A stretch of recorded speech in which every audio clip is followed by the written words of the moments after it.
Décembre, c'est l'heure des bilans.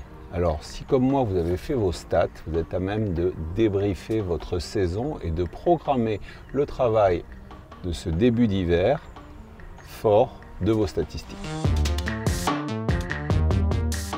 Alors moi, je fais un mixte entre les leçons que j'ai pris des notes, les vidéos que j'ai prises avec mes coachs, et ensuite, bien entendu, ici, c'est une feuille récap de mes stats qui me donne à la fin les grandes lignes que je me promets de travailler en 2024 avec, pour 2023, le très positif et ensuite en déclinant vers ce que j'ai pas bien fait.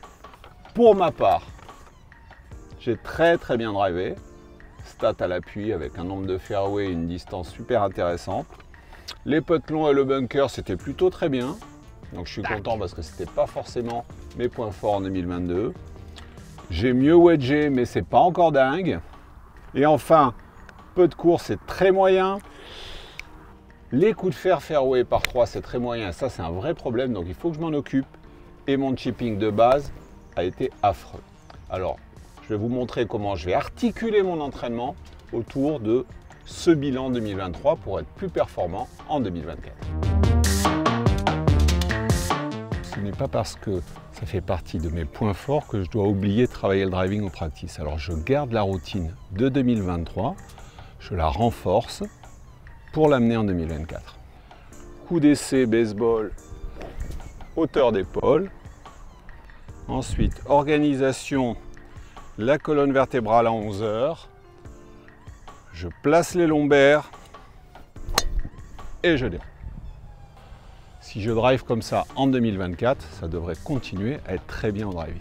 Le wedging a plutôt bien marché, notamment après cette fameuse journée avec José María Olazabal. Alors, bien entendu, je l'inclus dans le travail régulier cet hiver parce qu'il faut que ça soit mieux si je veux faire plus de birdie. Je place un club axé ici à la verticale sur la balle et ensuite un club dans la ligne de jeu. J'ai besoin d'entraîner, de continuer à entraîner mon 100% square. Face de club square, grip au nombril, les pieds 50-50 en termes d'équilibre et toutes mes lignes square au drapeau.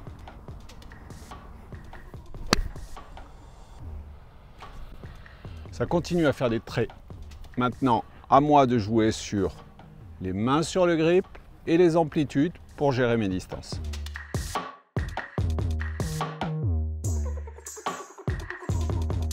Vraiment, le point noir de cette saison, c'est mon jeu de fer. Jeu de fer du milieu du fairway ou sur les par 3, où ma balle ne sort pas en ligne par rapport à ma cible.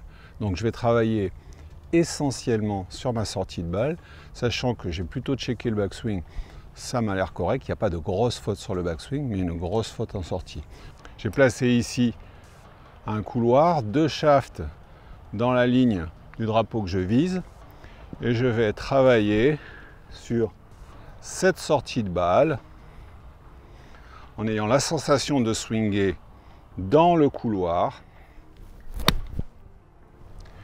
et vérifier qu'en résultat final, j'ai toujours ce même chemin, ce même couloir vers le drapeau.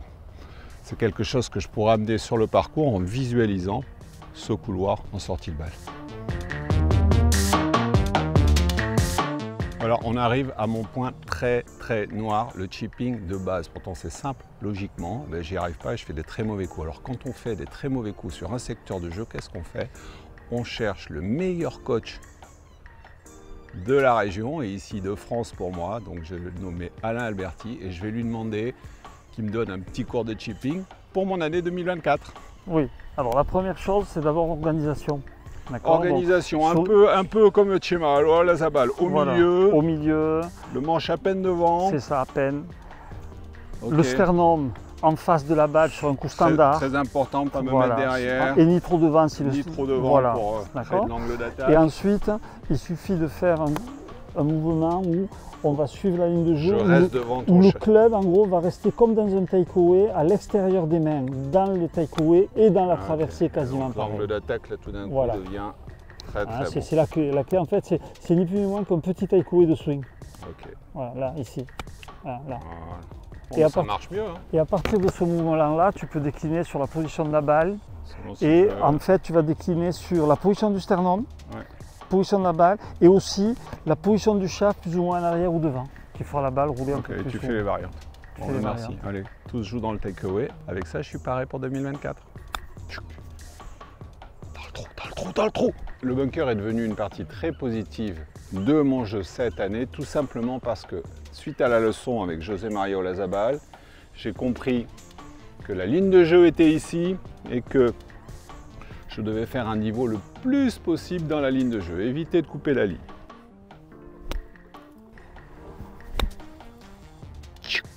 Et là, comme vous pouvez le voir, la lèche le plus possible dans la ligne de jeu.